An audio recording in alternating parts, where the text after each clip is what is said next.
کیا آپ نے کبھی ایسا سنا ہے کہ کسی انسان کو مرنے کے بعد فرشتوں نے غسل دیا ہو؟ جی ہاں، اسلامی تاریخ میں ایک ایسا واقعہ درج ہے جو سن کر روح کانپ جاتی ہے۔ ایک ایسا جوان جس نے سہاگ رات کی صبح ہی بیوی کے پہلو سے اٹھ کر جنگ کے میدان کا رخ کیا اور ایسا مقام پایا جو آج تک کسی اور کو نہ ملا۔ یہ کہانی ہے حضرت حنظلہ رضی اللہ تعالی عنہ کی، جنہیں دنیا نے غسیل الملائکہ کہا، یعنی وہ خوش نصیب صحابی جنہیں اللہ کے فرشتوں نے غسل دیا۔ یقین مانیے، یہ واقعہ صرف سننے کے لیے نہیں، سینے میں اتارنے کے لیے ہے، کیونکہ یہ ہمیں سکھاتا ہے کہ دین کی محبت اور قربانی کیسی ہوتی ہے اور اسلامی جذبہ کیسے دل میں بسایا جاتا ہے۔ پیارے دوستوں، صحابہ اکرام کی زندگیاں ایسی مثالیں ہیں جنہیں صرف پڑھنا نہیں، اپنے اندر جذب کرنا ہے۔ حضرت حنظلہ رضی اللہ تعالی عنہ کا واقعہ بھی انہی میں سے ایک ہے جو ہمارے بچوں کو بھی سنانا چاہیے تاکہ ان کے دلوں میں بھی وہی محبت اور جذبہ پیدا ہو سکے۔ تو چلیے دوستوں، اس روحانی اور جذباتی سفر کی شروعات کرتے ہیں اور جانتے ہیں اس اصل ہیرو کی کہانی جسے اللہ کے فرشتوں نے غسل دیا۔ پیارے دوستوں، حضرت حنظلہ رضی اللہ تعالی عنہ کا تعلق مدینہ منورہ کے اوس قبیلے سے تھا۔ یہ انصاری صحابی تھے، یعنی ایسے صحابی جنہوں نے مکہ سے ہجرت کر کے آنے والے صحابہ کی مدد کی تھی اور بھرپور ساتھ دیا تھا۔ ان کے والد کا نام ابو عامر تھا۔ یہ ایک بہت بڑے راہب یعنی عبادت گزار تھے۔ یہ اپنے قبیلے کے سردار بھی تھے۔ لوگ انہیں ابو عامر راہب کہا کرتے تھے کیونکہ یہ بہت زیادہ عبادت کی وجہ سے مشہور تھے۔ مگر جب حضور نبی کریم صلی اللہ علیہ وآلہ وسلم مکہ مکرمہ سے ہجرت کر کے مدینہ منورہ تشریف لائے تو پورا مدینہ شریف آپ کے قدموں میں قربان ہو گیا۔ لیکن مدینہ منورہ میں صرف 2 لوگ ایسے تھے جن پر حسد اور جلن کا بھوت سوار ہو گیا۔ انہیں احساس ہو گیا کہ اب ان کی سرداری اور عزت ختم ہونے والی ہے، ان کی بات کا اثر مٹی میں مل جائے گا اور اب کوئی انہیں پوچھنے والا نہیں رہے گا۔ یہ 2 لوگ تھے، پہلا ابو عامر یعنی حضرت حنظلہ رضی اللہ تعالی عنہ کے والد، اور دوسرا عبداللہ ابن ابی جو بعد میں اپنی دشمنی کو چھپا کر ظاہراً مسلمان بن گیا اور منافقین کا سردار بن بیٹھا۔ مگر ابو عامر کی جلن بڑھتی رہی، وہ حسد کی آگ میں جلتا رہا اور آخر کار مکہ چلا گیا۔ وہاں جا کر اس نے بڑے بڑے اثردار لوگوں سے ملاقات کی اور لوگوں کو بھڑکایا کہ وہ مدینہ منورہ پر حملہ کریں۔ چنانچہ 3 ہجری میں جب جنگ احد ہوئی تو ابو عامر کفار کے لشکر میں شامل تھا اور کفار کی طرف سے مسلمانوں پر حملہ کرنے والوں میں شامل تھا۔ لیکن پیارے دوستوں، حضرت حنظلہ رضی اللہ تعالی عنہ ابو عامر کے بیٹے تھے، لیکن ان کا واقعہ بالکل جدا اور کمال کا ہے۔ یہ حنظلہ ایک خوبصورت، مضبوط جسم کے مالک اور دلیر نوجوان تھے۔ ان کی شادی کی پہلی رات تھی جب مدینہ منورہ میں جہاد کے نعرے بلند ہونے لگے، لوگوں کو بلایا جانے لگا کہ وہ اللہ کے رسول صلی اللہ علیہ وآلہ وسلم کے ساتھ جہاد میں شریک ہوں۔ حضرت حنظلہ رضی اللہ تعالی عنہ کی حالت یہ تھی کہ اس وقت ان کی سہاگ رات تھی، اور جیسے ہی انہوں نے کسی پکارنے والے کی آواز سنی کہ رسول اللہ صلی اللہ علیہ وآلہ وسلم کا حکم ہے سب کو جہاد کے لیے نکلنا ہے، تو انہوں نے فوراً بستر چھوڑ دیا اور اپنا اسلحہ و دیگر جنگی سامان فوراً سے پہلے تیار کرنے لگے۔ ان کی بیوی جو ابھی بالکل نئی دلہن تھی کہنے لگی، آپ کو تو رخصت مل چکی ہے۔ نبی صلی اللہ علیہ وآلہ وسلم اکثر لوگوں کو اجازت دے دیا کرتے تھے کہ وہ کچھ وقت اپنے گھر بار کا بھی خیال کر لیں، اس لیے آپ ابھی فی الحال رخصت پر عمل کریں۔ یوں کریں کہ اس وقت نہ جائیں بلکہ صبح کے وقت قافلے میں جا کر مل جانا اور وہیں سے جہاد میں شریک ہو جانا۔ مگر حضرت حنظلہ رضی اللہ تعالی عنہ کے ایمان کا جوش اور نبی سے محبت اتنا غالب تھا کہ وہ ایک لمحہ بھی اپنی مرضی کا نہیں گزارتے تھے۔ وہ اپنا تن من دھن ہر حال میں نبی پر قربان کرنے کو تیار تھے۔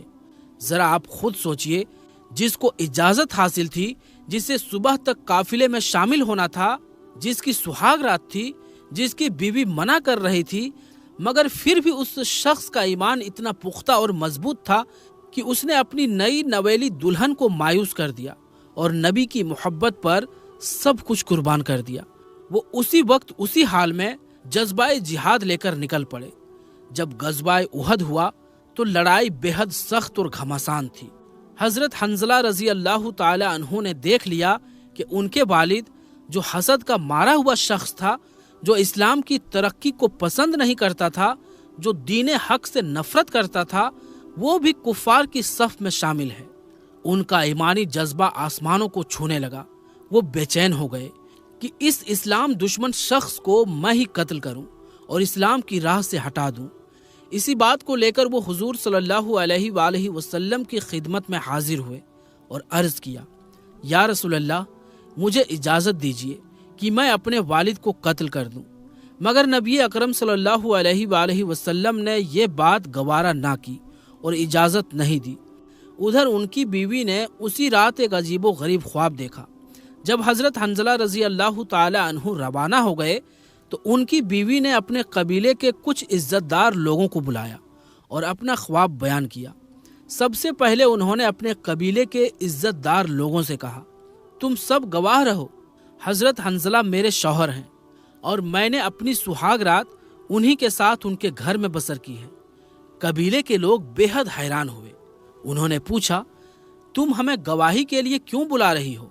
کیا ضرورت ہے اس کی؟ یہ کیسا معاملہ ہے جو تم نے ہم سب کو سنانے کے لیے بلایا ہے؟ بیوی کہنے لگی کہ اصل میں جب حنظلہ روانہ ہوئے تو مجھے کچھ دیر کے لیے اونگ آ گئی اور میں نے ایک عجیب و غریب خواب دیکھا۔ مجھے دکھائی دیا کہ آسمان کے دروازے کھل گئے ہیں اور حنظلہ اس میں داخل ہو گئے ہیں۔ پھر ترنت آسمان کا دروازہ بند ہو گیا۔ میں سمجھ گئی آج کی رات حنظلہ شہید ہو جائیں گے۔ دوستو، آپ یہ سن کر حیران رہ جائیں گے کہ حضرت حنظلہ ایک ایسے شخص کے بیٹے تھے جو کافروں کا سردار تھا، اور ان کی بیوی ایک ایسی پاکیزہ خاتون تھی جو مدینہ کے سب سے بڑے منافق عبداللہ بن ابی کی بہن تھی۔ مگر دیکھیے اللہ تعالیٰ کا نظام، اس کی قدرت اور حکمت کیسی ہے۔ اللہ چاہے تو بدبودار مٹی سے بھی خوشبودار پھول اگا سکتا ہے۔ وہ چاہے تو کفر اور نفاق کی کوکھ سے بھی ایمان اور شہادت کی خوشبو پھیلا سکتا ہے۔ حضرت حنظلہ رضی اللہ تعالی عنہ کو نبی کریم صلی اللہ علیہ وآلہ وسلم نے یہ اجازت نہیں دی تھی کہ وہ اپنے والد کو قتل کریں، کیونکہ وہ جان بوجھ کر اپنے والد کو قتل کرنا چاہتے تھے۔ مگر جب جنگ شروع ہوئی تو حضرت حنظلہ جوش اور جذبے کے ساتھ میدان جنگ میں کود پڑے۔ وہ کفار کی صفیں چیرتے ہوئے آگے بڑھتے چلے گئے۔ مسلسل لڑتے ہوئے وہ مرکز تک پہنچ گئے جہاں دشمنوں کے سپہ سالار تھے۔ ان کی نظر ابو سفیان پر پڑی۔ انہوں نے فوراً اس پر حملہ کر دیا۔ حملہ اتنا شدید تھا کہ ابو سفیان ایک ہی وار میں ڈھیر ہو جاتا، مگر عین اسی وقت شداد بن الاسود نامک ایک دشمن نے پیچھے سے حضرت حنظلہ پر وار کیا اور وہ شہید ہو گئے۔ اب آئیے سنتے ہیں اس پورے واقعے کا سب سے عجیب اور روحانی پہلو۔ جب جنگ ختم ہوئی اور لوگ اپنے اپنے شہیدوں کو تلاش کر رہے تھے تو اسی دوران حضور نبی کریم صلی اللہ علیہ وآلہ وسلم نے دیکھا کہ فرشتے حضرت حنظلہ کو غسل دے رہے ہیں۔ حضور صلی اللہ علیہ وآلہ وسلم نے تعجب کا اظہار کیا اور صحابہ اکرام سے فرمایا، جاؤ حنظلہ کی بیوی سے پوچھو کہ ایسا کیوں ہو رہا ہے۔ شہیدوں کو تو غسل نہیں دیا جاتا، پھر فرشتے انہیں غسل کیوں دے رہے ہیں؟ جب لوگ ان کی بیوی کے پاس پہنچے اور پوچھا تو انہوں نے یہ حیران کر دینے والا واقعہ سنایا کہ ہماری پہلی رات تھی اور حضرت حنظلہ فراغت کے بعد چند لمحوں کے لیے لیٹے ہی تھے کہ اچانک جہاد کی پکار آئی۔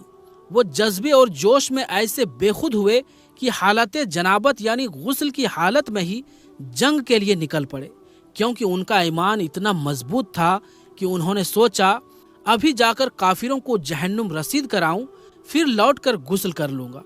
لیکن اللہ کی رضا اسی میں تھا کہ انہیں ایسی شہادت نصیب ہو جو کسی اور کو نہیں ملی۔ پیارے دوستو، حضرت حنظلہ رضی اللہ تعالی عنہ کو وہ بے مثال اور اعلیٰ مقام حاصل ہوا کہ فرشتوں نے انہیں غسل دیا۔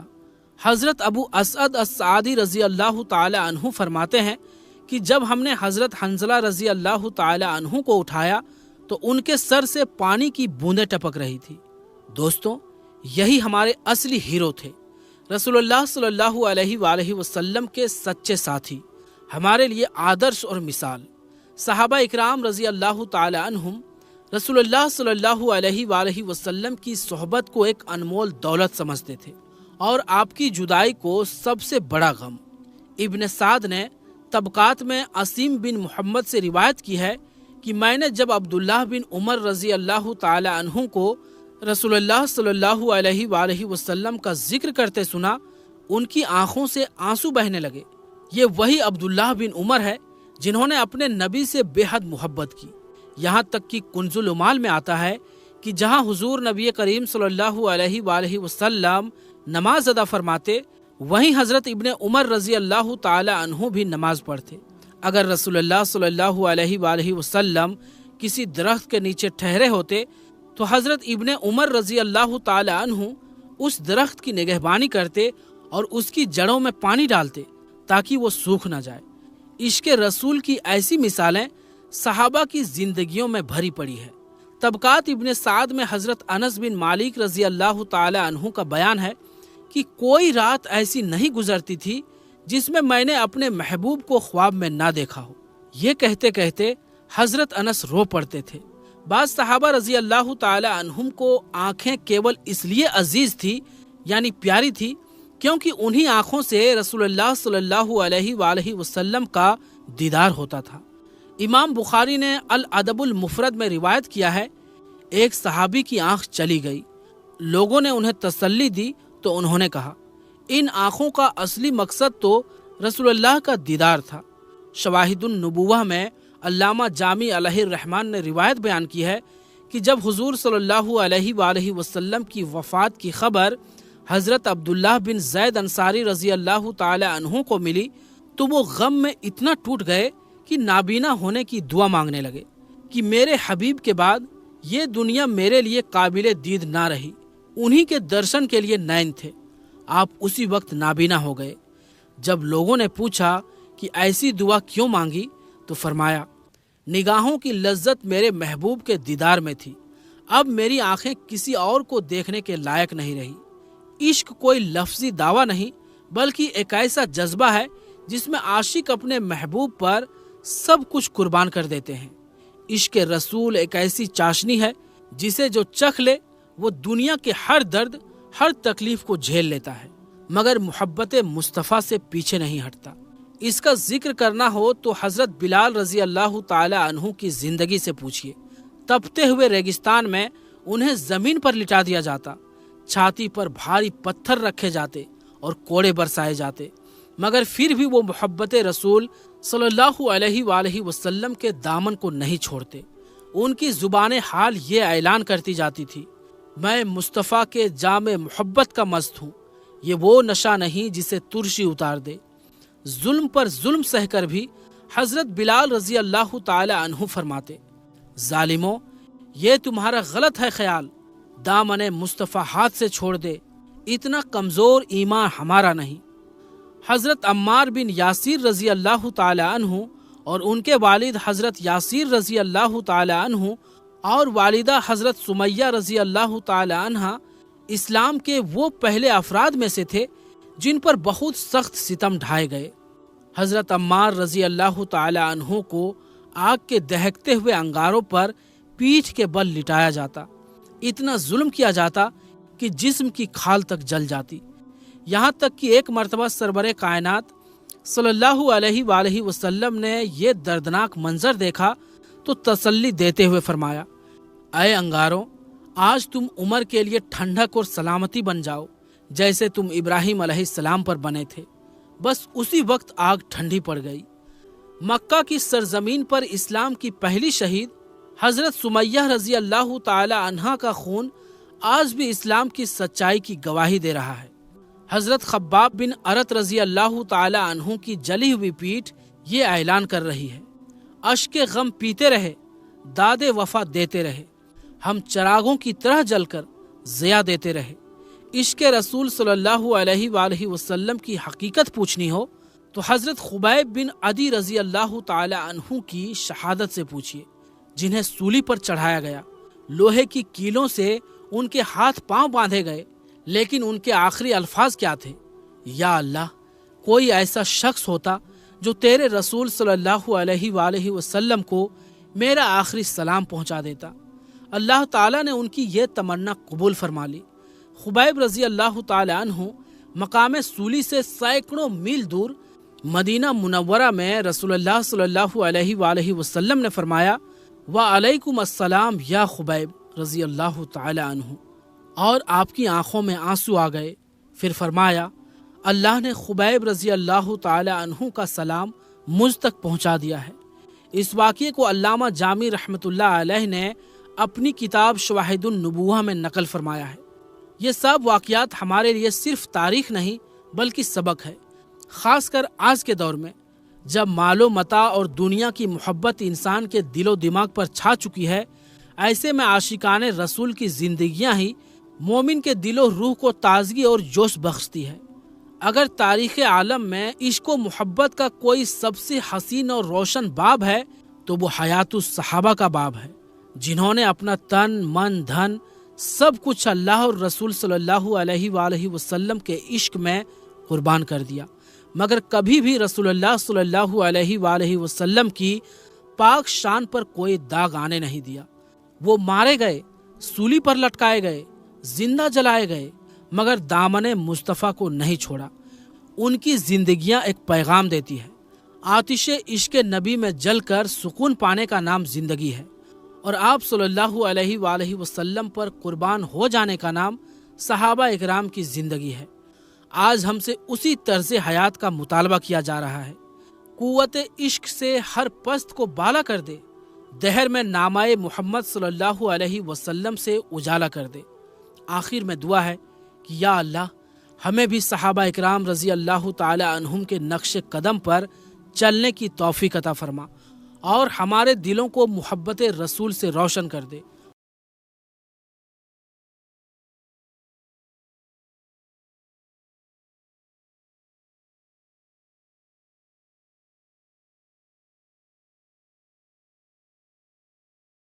کو سبسکرائب نہیں کیا ہے تو سبسکرائب کر لیں، اور بیل نوٹیفیکیشن پر بھی ضرور کلک کر دیں۔ تو پیارے دوستو، ملیں گے انشاءاللہ پھر کسی نئی ویڈیو کے ساتھ۔ تب تک کے لیے السلام علیکم، اللہ حافظ۔